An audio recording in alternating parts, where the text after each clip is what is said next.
Hello, everyone. Welcome to the live session. We are happy to be here with you today. My name is Matthew. I am one of the behind-the-scenes folks, one of the astronomy teaching staff, and I'm going to run the live session today. So here's how this works. If you are new to us, then you can post your questions in the chat.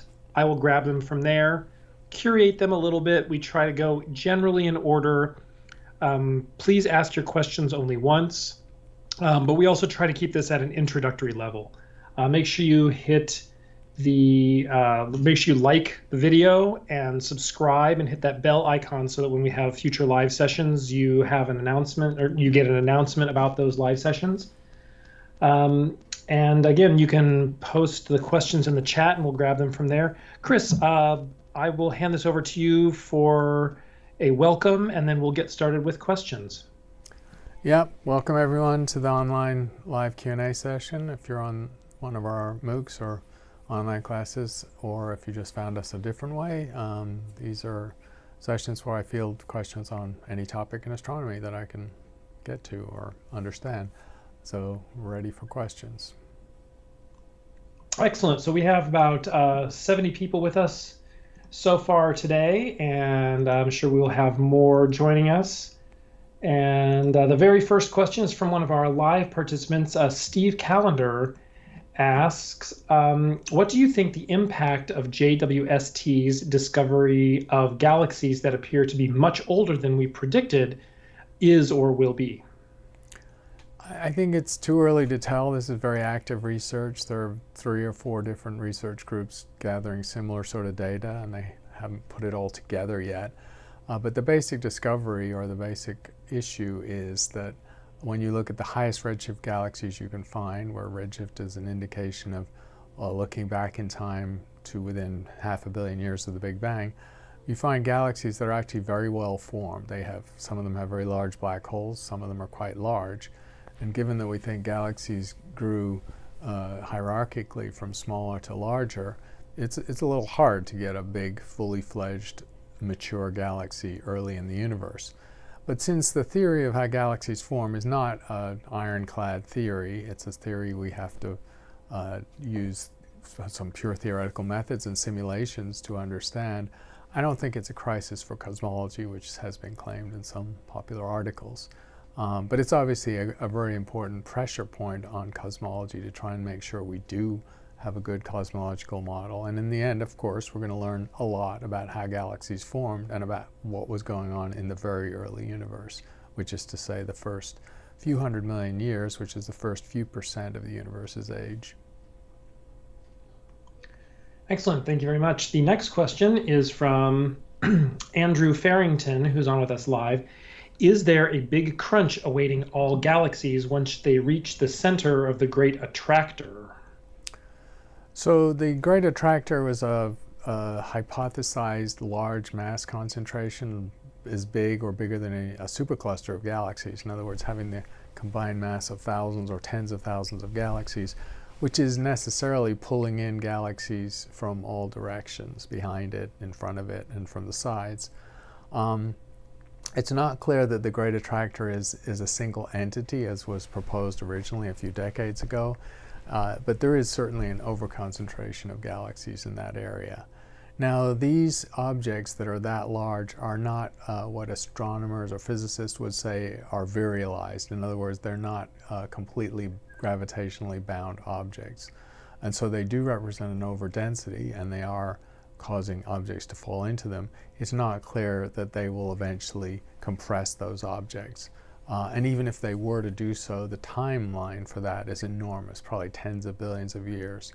So I actually don't think the Great Attractor is going to have a dramatic effect on any of the galaxies within it.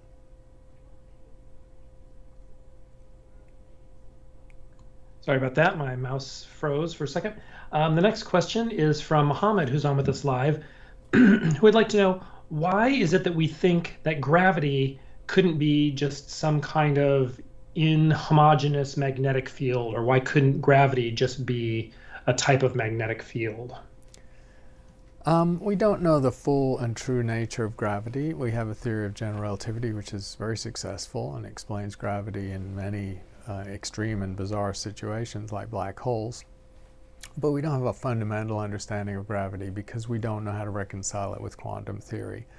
However, it does seem that the phenomena of magnetism and electricity and magnetism are distinct from gravity. And we know this because we've got a very mature theory of electromagnetism going back to James Clerk Maxwell in the 1870s.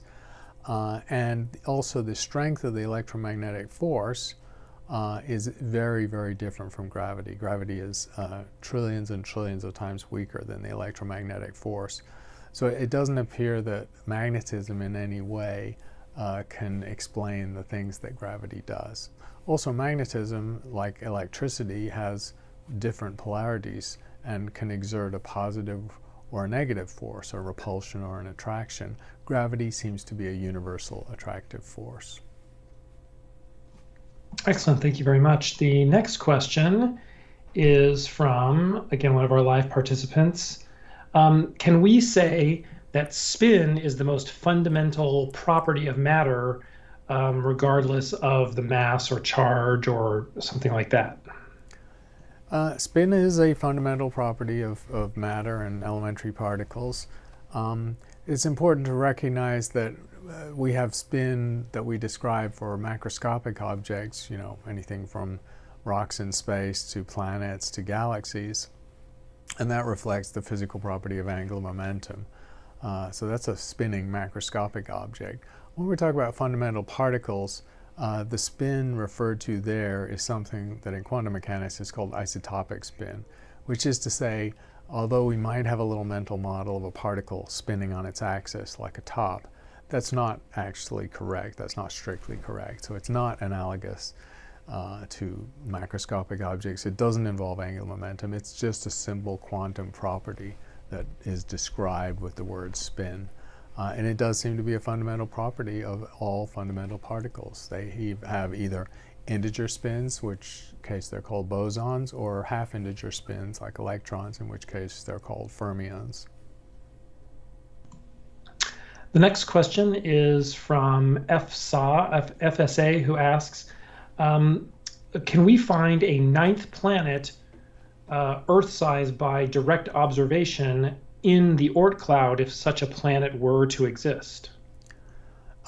Unlikely, because the Oort cloud is enormous. So the Oort cloud is the hypothetical reservoir of comets that leads some small fraction of them for a small fraction of their orbits to penetrate the inner solar system and become visible to us, especially when they get close to the sun and have their gases, frozen gases, blown off into a tail. But the Oort cloud is massive, and it's also large. It's 50 to 100,000 astronomical units. So if you think about that, that's hundreds of times further away than the outermost planets. So you're talking about trying to detect something like the Earth that is hundreds of times further away and tens of thousands of times fainter than something at the distance of Neptune or Uranus. And that would be so physically small and so faint and also moving quite slowly on the sky that we really have no chance of detecting it. So the Oort cloud has never been directly detected, and most of the objects in it, of course, are comet-sized, 5 to 10 kilometers. But even an Earth-sized object, 10,000 or 20,000 kilometers in size, is beyond the edge of detection in the Oort cloud itself. The next question is an email from Wendy Traver. When searching for biosignature gases in the atmospheres of exoplanets, isn't it important to include several gases beyond oxygen, as oxygen levels on Earth have fluctuated greatly over cosmic history and alien biology might possibly be different? Yes, it's a good point that searching for biosignatures involves looking for a suite of gases, not just one. And there is no single smoking gun. Oxygen is definitely a good biomarker, but as the questioner notes, oxygen levels on Earth have fluctuated. And in fact, geologists have decided that it is possible to get free oxygen at the level of maybe 6 or 8% in a planetary atmosphere just with geological processes and no biology at all. Now that's not as high as Earth's concentration of oxygen, but it's not a big factor off. So oxygen alone, it would not be decisive. We want to look for oxygen, we want to look for methane, water vapor, of course, since we think life needs water. And yes, in the end, it will be a whole suite of molecules. And in fact, we'll actually have to model the planetary surface and its atmosphere to understand how the various molecules come into equilibrium with each other. So it has to be a sort of physically and chemically realistic atmospheric signature as well as indicating biology in some form. And indeed, the biology does not have to have the same metabolic basis as terrestrial biology. The next question is from Christy, who's on with us live. She asks, can you please elaborate more on Newton's law and Kepler's third law? So I guess, can you talk a little bit about the connection between Newton's laws and Kepler's laws and how they apply to planets? Certainly. So Kepler's laws were the laws of planetary motion that were developed before Newton came up with his theory of gravity. And you can deduce Kepler's laws from Newton's universal law of gravitation. Kepler's third law was indeed a key to understanding gravity, although he didn't make that leap, because it relates the distance, the semi-major axis of a planet from the sun to its orbital period and speed. And that really is describing the way planets orbit. What Newton did was the extra step of showing that a force law that could generate Kepler's third law, that relationship, involved the inverse square, where the force declines with the inverse square of the distance. So that was his extra contribution, which was huge, of course, because it created a universal law which didn't just apply to the planets in the solar system, but applied to stars moving in the galaxy, galaxies moving around each other, and Newton's gravity law applies in most of the universe, in fact. The next question is from Sphere, who is on with us live. Professor, in your opinion, how come an astronomer detected the comet 2023 by mistake, while all the telescopes on Earth and in space did not? So there's this new comet, and how is it that we can detect these things by mistake, but all of the other observations and observers can't define them? Right. I mean, I'm not sure I would characterize it as by mistake. I would just say it's sort of serendipitous or accidental. So what's going on is that most of the world's large telescopes actually have very small fields of view. That applies to the Hubble Space Telescope, the James Webb Space Telescope, and most of the ground-based telescopes. In other words, they only ever can only ever make images or observe very small patches of sky. So that means they're used typically for targeted observations.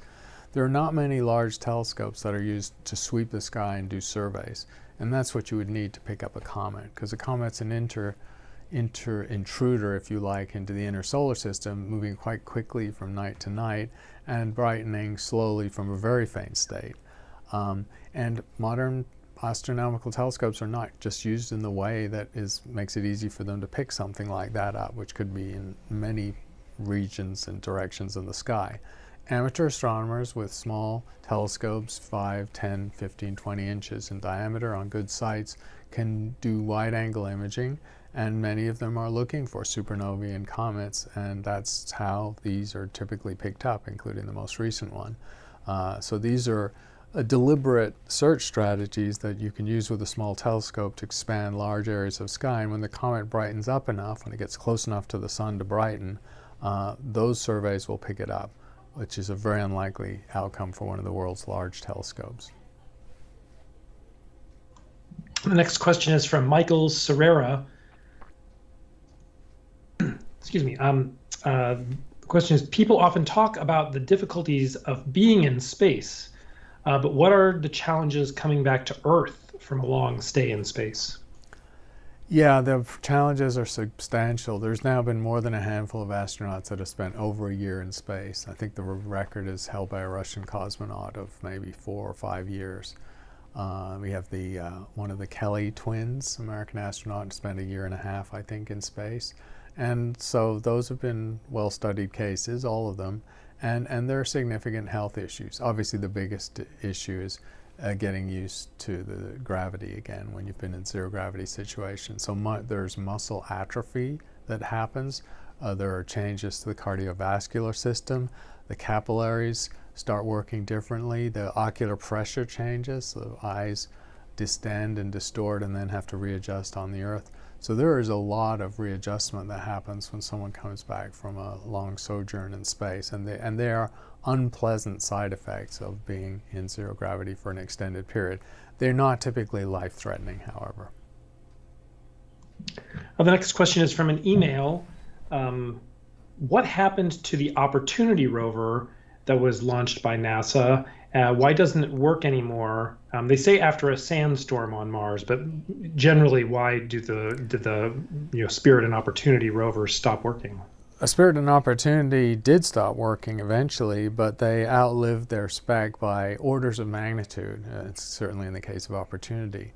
So they were identical rovers released to different parts of the Martian surface so they could explore different geology, and they had a design lifetime of 90 days, 3 months.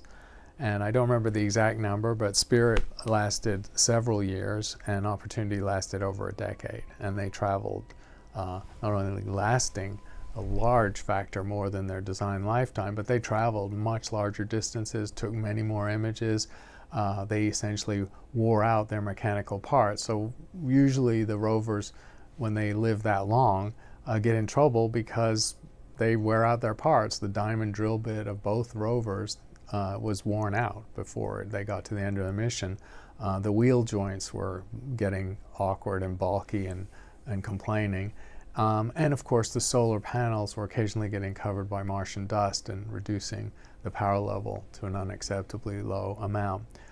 For Opportunity, the final demise after an enormously successful mission came in essentially in a sand dune when the rover just got stuck, and there was sand binding in the moving parts, and the power levels were not what they were at the beginning of the mission, and at that point it was stuck. And so there was a period of time when they were moving the wheels backwards and forwards and seeing the tiniest amount of forward motion, and at that point they basically give up and shut down the mission.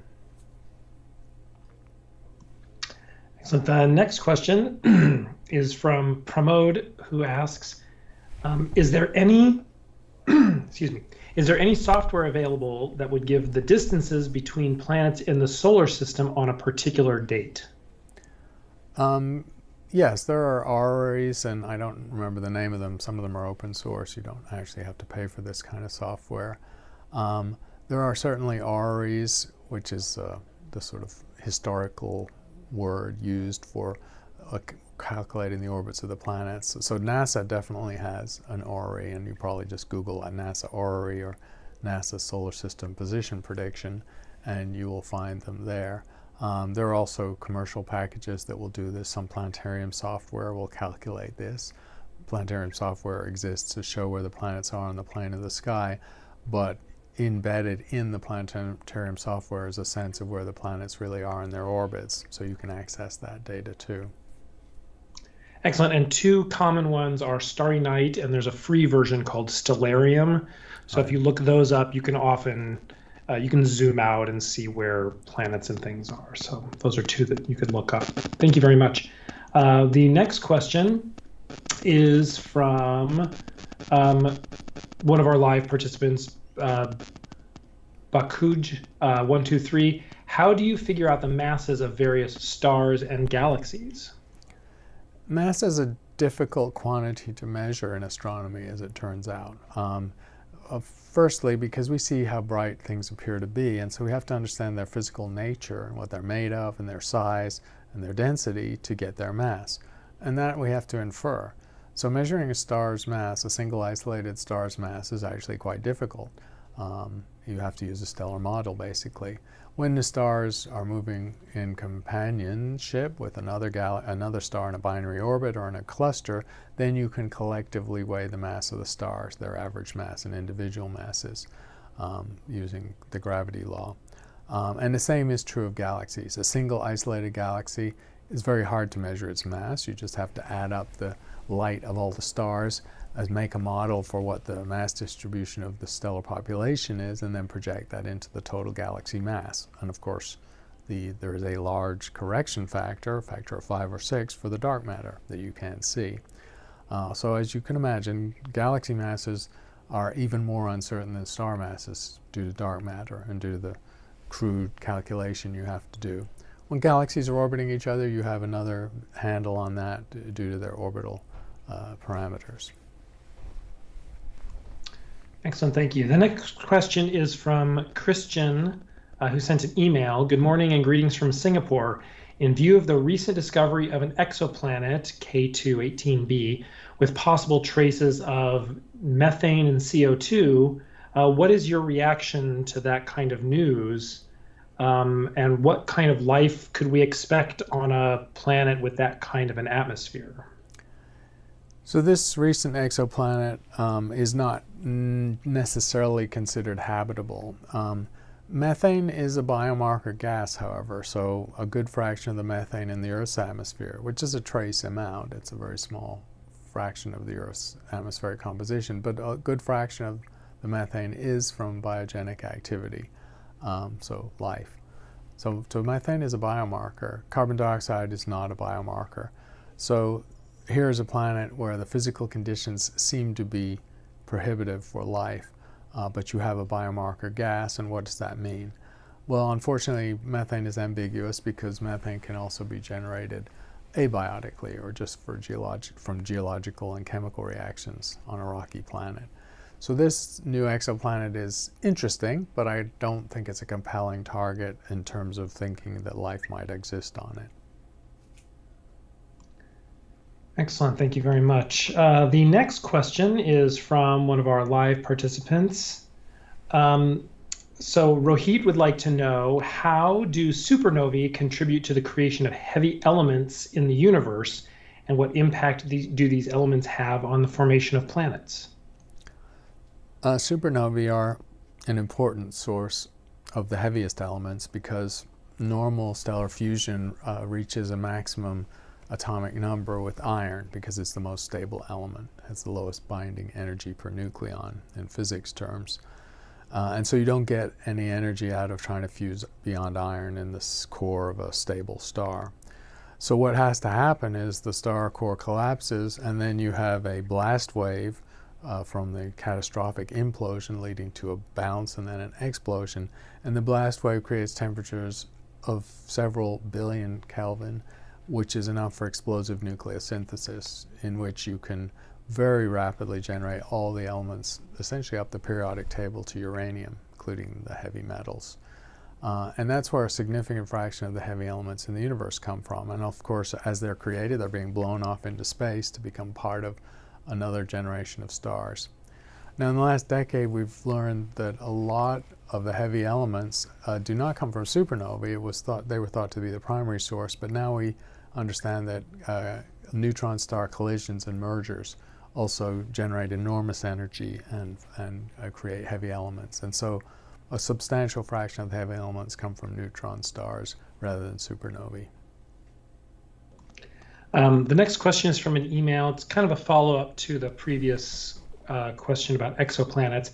What would be considered firm proof or evidence of life from an exoplanet? What would we have to see or detect to be confident that there was life on one of these distant planets, other than sending a probe, 120 light years away? Right. So for remote observation or remote sensing, where you don't get to inspect the planet and see what's actually there, you're essentially looking for global alteration of its atmosphere by biology of some kind.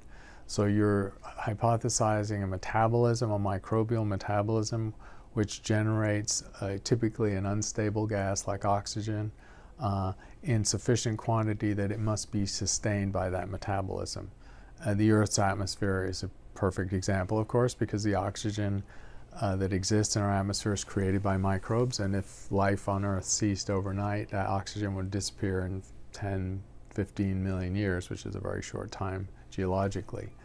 So oxygen is still the best single biomarker, but you probably want to see a suite of biomarkers. You'd probably want to see methane, you'd want to see water vapor, and you might want to see others. So it is the single best one. But to be totally confident you detected life, you would actually have to match, your entire atmospheric spectrum, all its components, with a model of a planetary atmosphere and make a self-consistent model. Because if you can't make a self-consistent model to explain all the chemical abundances in the atmosphere, then taking one of those ingredients, oxygen, and saying you've seen life is a little dangerous.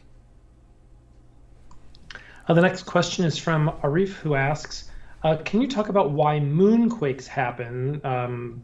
Because it seems like there's no tectonic activity on the moon, so how could we have moonquakes? Right. So the moon is just essentially geologically dead. It's too small an object to have its sort of tectonic activity, and it certainly doesn't have a metallic core. We know that because we've measured the internal density of the moon, and we have a theory where the moon was created by a collision with the Earth, which essentially means the moon is made of Earth's mantle material and doesn't have a metallic core. So the moonquakes, however, are caused primarily by the interaction between the Earth and the moon. So the Earth and the moon exist in a strongly coupled gravitational state because the moon is such a large object compared to the Earth, and it's quite close. And it's tidally locked because we always see the same face. And that interaction and the fact that orbits is not circular means there's a tidal stretching force and a periodic squeezing of the moon, and that tidal locking and tidal force that varies through the orbit is sufficient to disrupt the rock and lead to moonquakes, even if they're modest compared to the earthquakes we have on a tectonic world. The next question is from Mahendra, who asks, so I believe the question is about explaining the twin paradox. So the question is, how do the age of two people change when one person's on Earth and one person is moving at light speed in space? Because the biology never changes if time is fast or slow. So how does that twin paradox work? So the twin paradox relates to relativistic travel, not at the speed of light because that can't be attained, but at some significant fraction of the speed of light. And we'll note that this is technologically not feasible because the energy requirement would be beyond anything we're capable of. But say you could do it. If you had twins separated and you sent one at half or 3/4 the speed of light to a destination, then on that spaceship, their clocks would run slow. And that refers to all of their clocks. If they had an atomic clock, it would run slow relative to one on the Earth. And their biological or body clocks would run slow too. So they would truly age more slowly because their physical time is actually moving slower according to relativity. And then, of course, in principle, you can decelerate them at the destination, bring them back again, also at high speed where the same dilation of time will take place. And so you could set up a scenario where the earthbound twin ages by 40 years and the twin that went on its journey aged by 4 years or even less. So that's the thought experiment, an experiment that never really will be carried out. And it's an intriguing fact that the time dilation is a physical property of time that affects the biology of time too. And so the twin paradox is a real issue. The next question is from Hernan, who sent an email. There was news recently about a solar eruption of very high energy radiation in the form of gamma rays. It was apparently the highest energy radiation ever documented blasted from our own sun. Can you please comment on how damaging to Earth and its infrastructure such a blast was or could be in the future? The sun has some mystery still, and this very high energy radiation we see from the sun is an example of that. We still don't completely know why the sun's corona is at a temperature of several million Kelvin, which is hot enough to create high energy X-rays, if not gamma rays, because it's above the surface of the sun, which is at a temperature of 5,700 Kelvin. So the fact that there are solar flares that generate high energy particles is not necessarily surprising, because when you have magnetic fields reconnecting and connecting, you can accelerate particles to very high speeds and generate these type of energies. We just don't know the detailed mechanism. As for the impact on the Earth, it's pretty modest. These are not like super flares or the the major events or prominences of the sun that send vast amounts of cosmic rays and high energy particles to the Earth and disrupt telecommunications and worse. It's expected that the phenomenon that's been recently observed would be dealt with essentially by the Earth's atmosphere and would not cause any major problems on the surface. So I'm going to kind of jump ahead to this question because I saw it come across my news feed too, and I thought it was funny, interesting. Ausar asks, have you seen the pictures of the alien that was presented in the Mexican Congress? And were those actual pictures? There were like MRIs and X-rays. I mean, there was a whole bunch of different stuff, pictures of this alien. So can you talk, have you seen those or have you heard about this? And can you talk about whether those were real? I haven't seen, I've seen just the light, high level popular media stuff, so I haven't drilled into it at all. This happens every now and then. We had a congressional investigation where one of the people testifying under oath to Congress said that there were recovered UFOs and biological specimens from aliens that the government had kept and were keeping secret. So here's a version of this happening in Mexico. At the level of what has been shown or released so far, images, I don't think anyone's going to get convinced. The only thing that would ever be convincing to scientists is if physical samples, physical specimens of biological material of alien origin were made available and sent around the world to labs for everyone to do their own tests and compare the results. That hasn't happened. If that happens, maybe there's something to talk about. But any other evidence short of that, I don't think will convince scientists. Excellent, thank you. The next question, you may not be able to get very super specific on this, but you can give some general ideas. Astro Zuhal is a girl from Afghanistan and would like to go to the space, go into space in the future, but there's no space program in Afghanistan. How does one become an astronaut? How does somebody from a country without a space program potentially become an astronaut?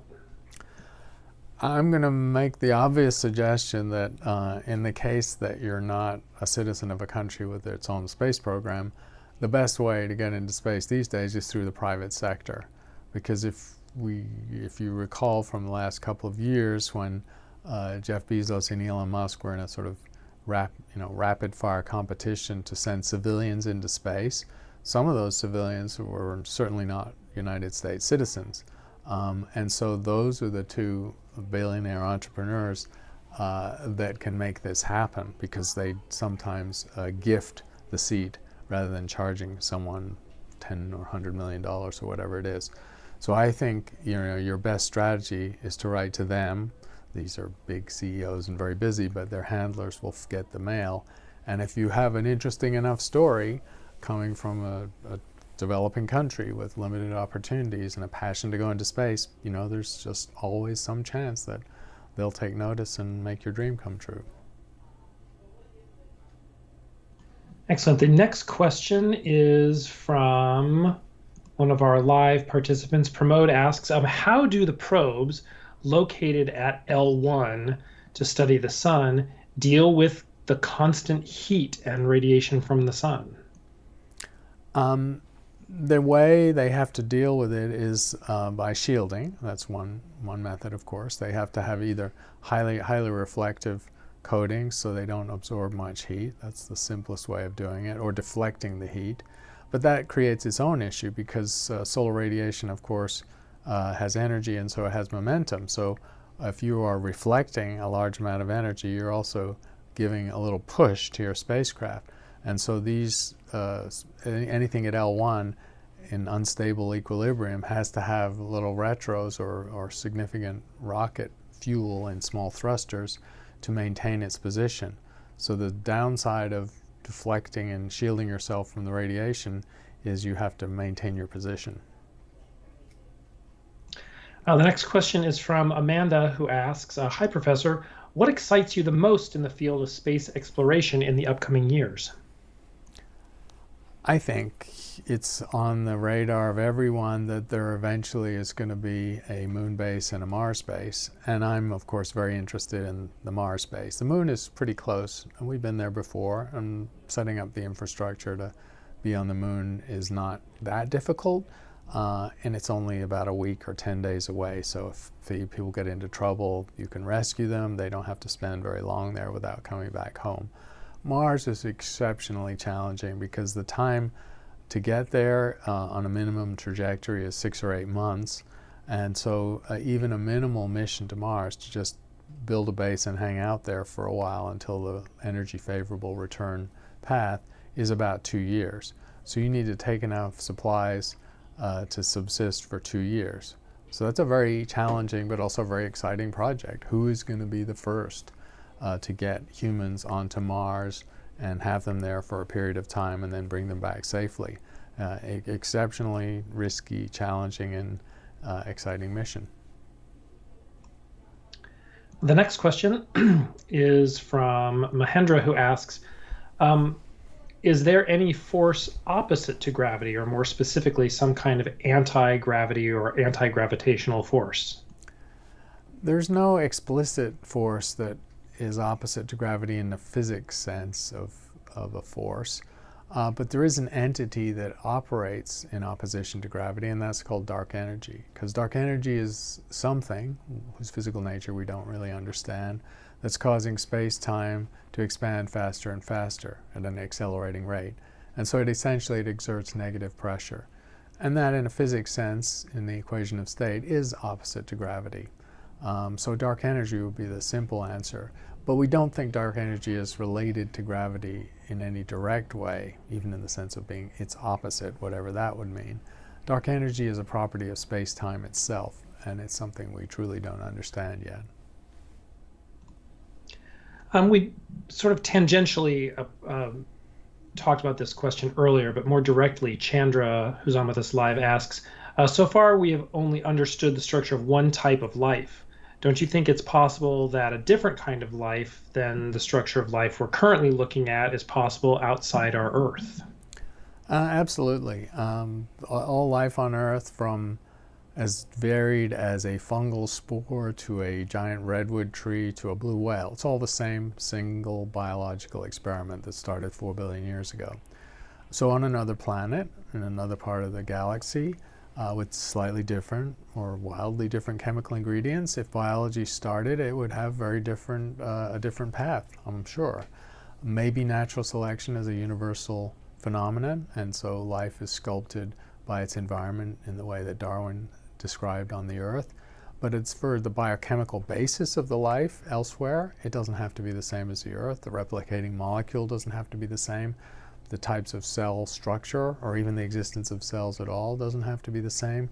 So I think once you open the box on exobiology and think about the nature and diversity of possible biological experiments, they could be very, very different, perhaps unrecognizably different from the one that happened on Earth.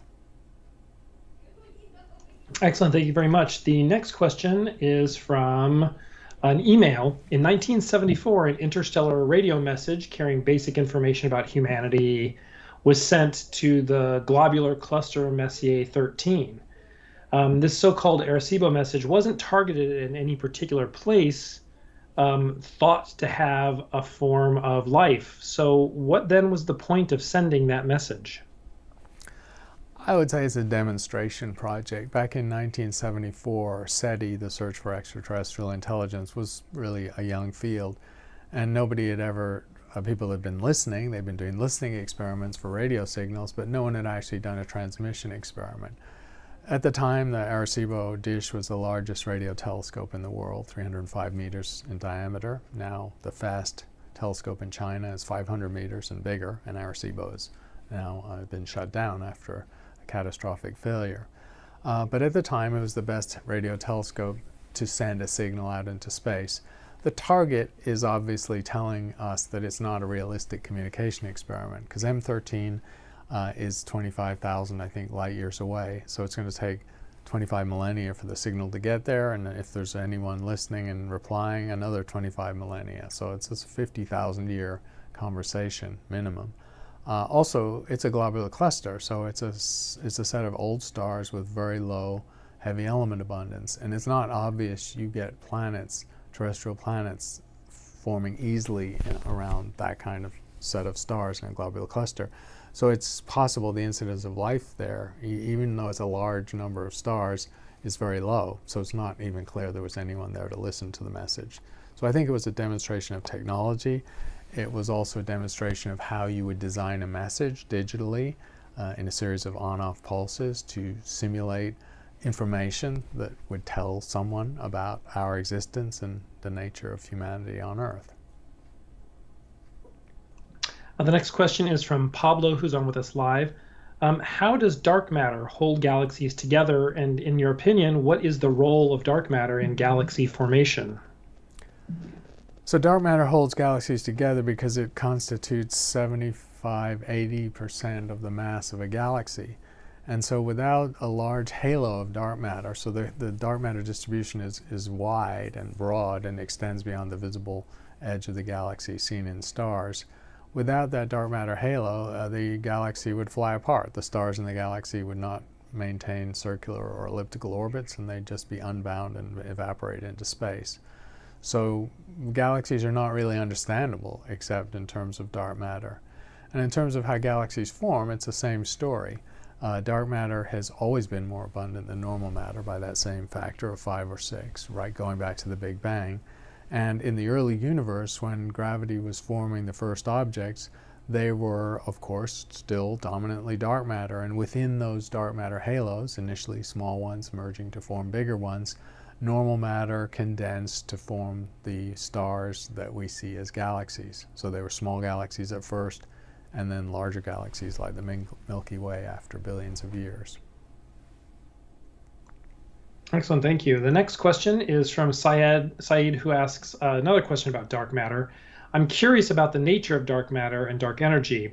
Is it possible that dark energy and dark matter don't actually exist, and it's a misconception, and that we might come up with a better theory or idea in the future? So, given we don't know what they are, it's a fair question to say, do we have to have these things called dark matter and dark energy? To answer the dark matter one, the answer is no, we don't actually have to have it. If we altered the force law of normal Newtonian gravity by a very small amount in the exponent from an inverse square law, you can obviate the need for dark matter. You can do away with the need of dark matter. It doesn't take much of a tweak in the gravity law to say the visible stuff will explain everything.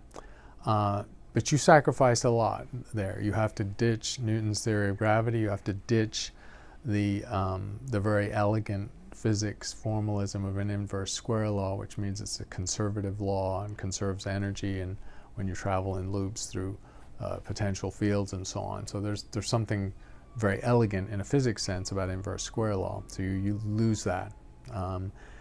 But you could do without dark matter. It is certainly possible. Dark energy is not clear. First of all, we don't know what it is. You just have to have a way of explaining why galaxies are moving away from each other faster and faster. The fact that we call it dark energy is not really helping much anyway, since we don't know what dark energy is. So could we do without dark energy? Well, we don't have to call it that, but we still have to have some way of explaining the accelerating universe. Next question is from Ravi, who sent an email. How confident should we be in JWST Spectra of exoplanet atmospheres? It seems like the recent spectra of K2-18b is so resolution and has such large error bars. I'm wondering how can they really claim to identify the mixture of species? I know these measurements are very hard, but the signal to noise ratio just doesn't seem to be there. No, it's a fair point, and it is going to be the case, unfortunately, with JWST. What people sort of should usefully remember with James Webb is the telescope was designed and its goals were established before exoplanets were even discovered. James Webb has been on the drawing board and planned for decades, so well before 1995, first exoplanet discovery. And that means James Webb was never designed to do exoplanet research. That's just an unfortunate truth. And so it's doing it because it's a very large telescope. It's in space with a dark background. It has infrared detectors, all very useful. but it doesn't really have the overall sensitivity, and it doesn't really have the spectral resolution, and it doesn't work in all the wavelength ranges in the infrared you would want to do exoplanet work. So it's sort of doing exoplanet work with one hand tied behind its back. Also, the exoplanets are extremely faint, and so even with a 6.5 meter telescope, it takes a lot of data, dozens and dozens of hours of integration. And that time is hard to get, and so people are only ever going to observe a small number of targets. So these low signal to noise and somewhat ambiguous spectra that we're starting to see, I'm afraid there's going to be more of that. It's going to be very hard to have really impressive, convincing data with James Webb, given the difficulty of the observations. The next question is from Surfice, who asks, I find astronomy astonishing, and I think it should be a top priority. I find, however, that it seems to be quite unknown or low priority for the public.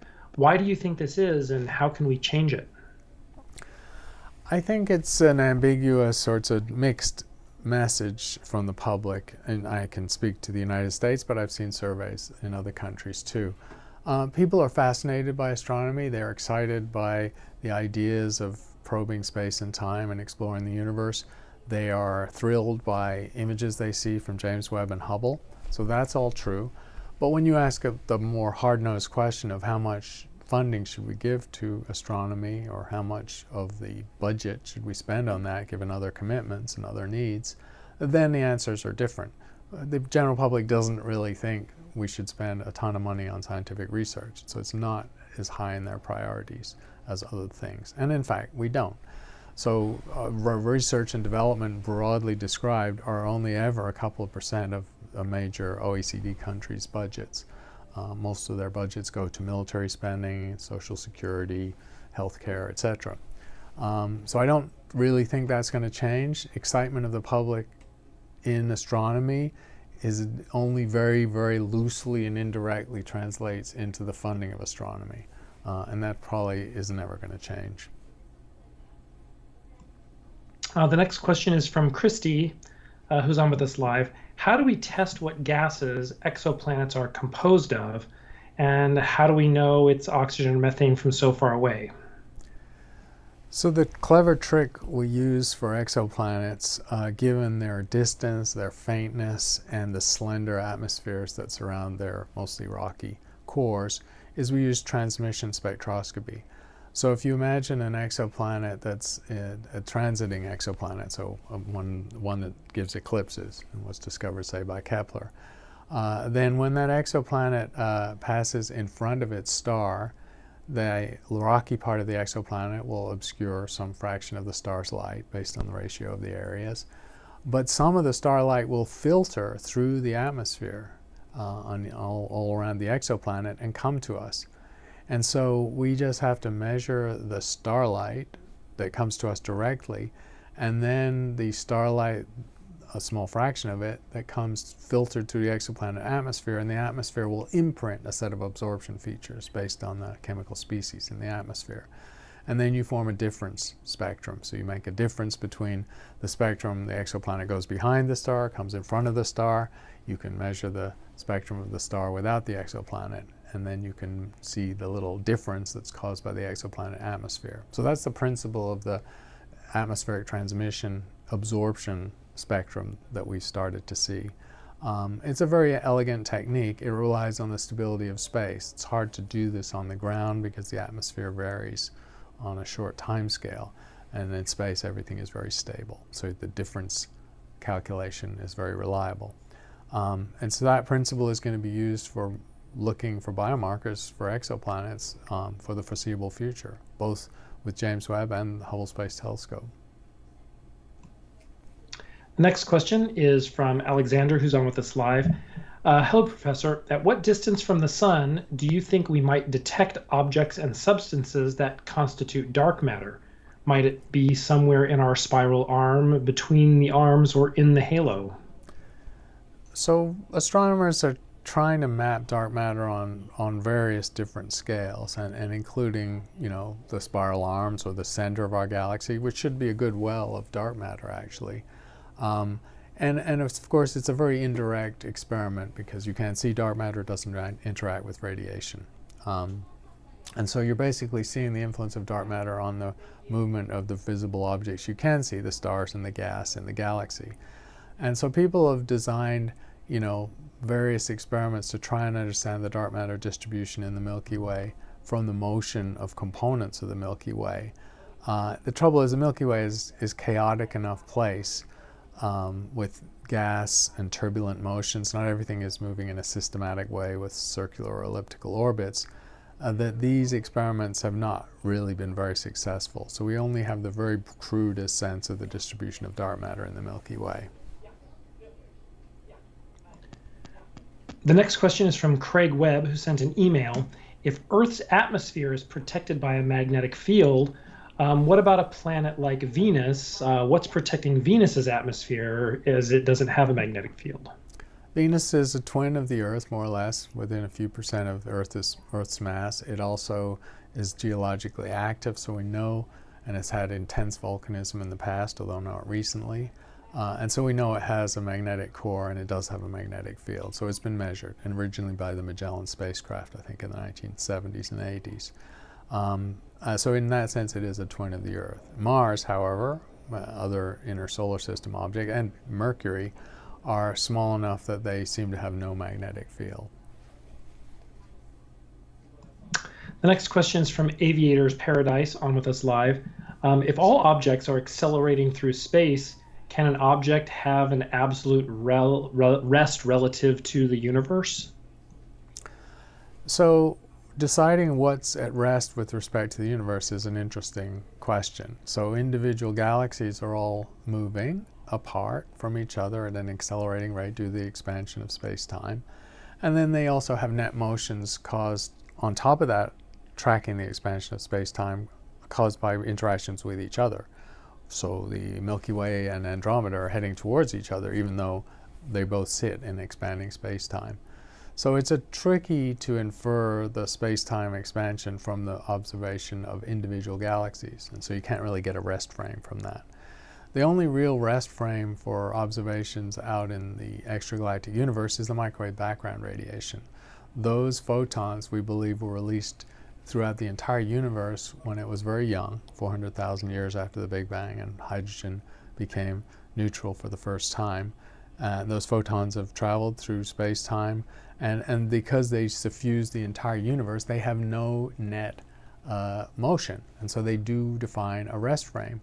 And so inverting that logic, we measure the motion of the Milky Way relative to the universe by looking at the redshift or blue shift of microwave photons. And that's how we decide that the Milky Way is moving at about 600 kilometers per second in a particular direction in the sky. The next question is from an email. Dave McKenzie asks, I'm not sure if this is an accurate number or not, but I've read that there are around 60,000 stars within 100 light years of our solar system. If this is true, why have we not found any hint of intelligent life yet? Do you think we're doing something wrong, or does this attest to the rarity of intelligent life in our galaxy? I think we can't conclude either of those things yet. So the number is about right. There are tens of thousands of stars within 100 light years of the sun. However, the great majority of those stars are red dwarfs because the mass spectrum of stars is such that stars less massive than the sun, going down to a tenth the mass of the sun, vastly outnumber stars like the sun or more massive. So most of those stars are red dwarfs, and we also think that red dwarfs are probably unlikely sites for intelligent life on planets around them, because those planets would have to sit very close to the star because it was dim. Red dwarfs have a lot of chromospheric activity and X-ray emission, so you'd have planets that are tidally locked and subject to enormous radiation doses. And so people think that's probably a bad environment for long-term evolution of biology and intelligent life. So you can maybe take off the table the great majority of those large number of stars near the sun that are red dwarfs. And now you're down to a more manageable number. Maybe it's a few thousand or a few hundred compared to tens of thousands. And at that point, if there's no intelligent life, it's not necessarily very surprising, because there are many stages of evolution that life has to go through to become intelligent. On Earth, it took 4 billion years. It took a few billion years just to go from single cell to multi-celled organisms. So I think the scarcity of intelligent life in the nearby universe is not at the moment telling us anything very strong about whether it exists at all or not. The next question is from Frank, who's on with us live. Most of the hydrogen in the universe was created after the Big Bang to make up the stars. Then the heavy elements formed in a supernova. But weren't the pressures and temperatures higher after the Big Bang? So why weren't heavier elements formed at that time? Well, there was some element creation around the Big Bang, or tied up in the Big Bang, but it didn't get very far, is the simple answer. So hydrogen is primordial. It's just protons and electrons, and those are primordial particles present at the birth of the universe.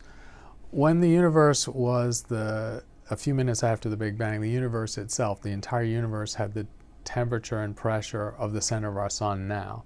And so the universe itself was able to have fusion reactions. And so the universe fused a fraction, about a quarter by mass, of the hydrogen into helium, and there are small amounts of tritium and deuterium and lithium also produced. And that's a calculation that was done first in the 1970s and 80s, when computers started to get big enough to be able to do that. And so that's called cosmic nucleosynthesis. And it's a very strong affirmation of the Big Bang itself, the idea, because there's not enough stellar evolution in the history of the universe to produce a quarter of the universe into helium. Stars cannot do that. They don't even come close. Whereas the universe itself could do it when it was a few minutes old. So there was production, but not of heavy elements, just of light elements in the Big Bang itself. All right, so it is 10:59. We have time for one final question before we wrap up today. So there's actually two questions that are very closely related. So I'm gonna connect them. So one question is, what is darkness made of? And the other one that's related is space empty? So, I know that dark is the absence of photons, but is there any other answer than that? So dark is indeed the absence of photons or light. Of course, darkness doesn't imply there's no radiation in the space at all. You could have radio waves, because the universe is full of radio waves, microwaves, and you could have high energy radiation that's not visible. So we have to be careful not to overinterpret darkness, because it's really just speaking to the absence of optical photons, and you could well have other ingredients in the space, and the microwaves from the Big Bang are a perfect example. You need a radio telescope to detect them, and yet the sky is dark. As far as the emptiness of space, that's also a relative concept. The average intergalactic space density is about 1 hydrogen atom or 1 proton per cubic meter. That's an incredibly good vacuum. The air we're breathing is densities billions and billions of times denser than that. But it's not a perfect vacuum. So there is matter out there, even in intergalactic space. So the emptiness of space is also relative. But certainly the space between galaxies has a very small amount of dark matter, and an even smaller amount of normal matter is a fantastically good vacuum, far, far better than anything we could ever create on the Earth. So thanks for all those good questions, covering a lot of range. Heard some brand new ones this week. And I think we have something on the books for a few weeks from now, but I can't remember when it is. So we'll see you in a couple of weeks. Excellent. Thank you all very much for coming. Yes, the next one will be September 29th. That's a Friday. So in 2 weeks on Friday, we will see you just before the weekend. So we hope that you join us. Thanks, everybody, and we will catch you next time. Take care.